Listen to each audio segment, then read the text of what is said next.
Iya, pertama-tama Kompolnas yang datang hari ini, saya, Khairul Anam sama Pak Gufron, sama-sama komisioner Kompolnas. Mengikuti sejak awal ya sampai terakhir ya.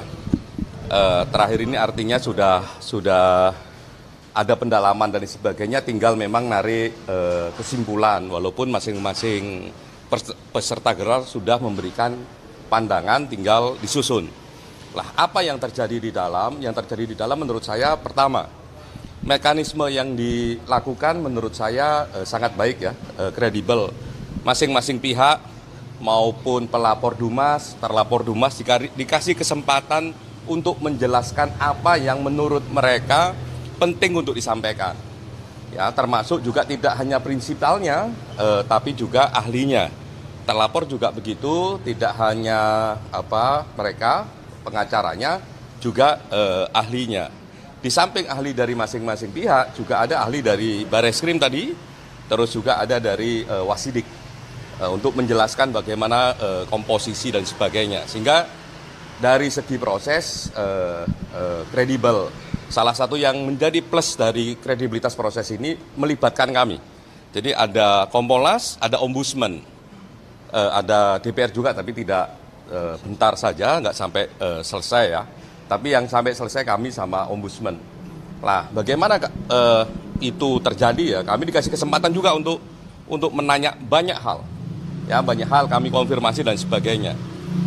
Lah, apa yang penting dalam konteks ini? Yang pertama begini, karena kami pengawas ini salah satu yang paling penting adalah bagaimana proses dan bagaimana substansi. Dari segi proses yang terjadi adalah kami cek apakah fakta-fakta yang disampaikan oleh pelapor maupun terlapor sudah dikerjakan ataukah belum oleh rekan-rekan penyidik. Tadi dijelaskan banyak hal, detail penjelasannya, titik komanya dijelaskan. Jadi berbagai argumentasi yang tadi disampaikan baik pelapor maupun terlapor ya, dengan termasuk juga oleh ahlinya, itu kami mendapatkan penjelasan yang cukup mendalam. Termasuk misalnya ketika mereka mengatakan kami sudah ambil bukti ini, tolong tunjukkan buktinya. Kami sudah melakukan ini itu, mana administrasinya, ya mana dokumentasinya dan sebagainya, sehingga itu memberikan gambaran secara utuh bagaimana sebenarnya kasus ini. Termasuk tadi ada pihak UGM ya. UGM juga kami tanya, betul enggak berbagai peristiwa itu? Betul. Yang kedua, yang enggak kalah penting adalah soal substansi ini, ya, yang ini jadi pertanyaan mendasar ya. Ini ada ijazah Pak Jokowi. Bagaimana pembandingnya?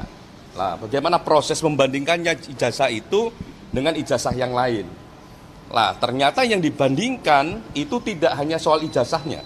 Jadi ada beberapa pembanding ya, ada tiga pembanding, tapi sebenarnya banyak, tapi yang diambil 3 karena memang aturannya begitu. Lah, itu yang dicek pembandingnya tidak hanya soal ijazah, tapi soal semua berkasnya. Jadi ada kurang lebih 19 sampai 20 item pembanding di situ.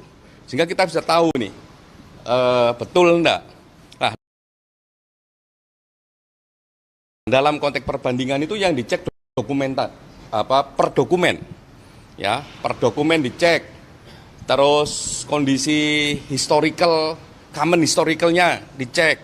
Misalnya kok kondisi common historical itu kalau ada pertanyaan gini, ini kok ada ijazah satu pakai profesor satunya enggak, atau pakai pakai SOE pakai itu juga dicek. Lah, kami mendapat penjelasan yang menurut kami penjelasannya sangat komprehensif, baik dari UGM maupun dari penyidik, termasuk juga dari lapor.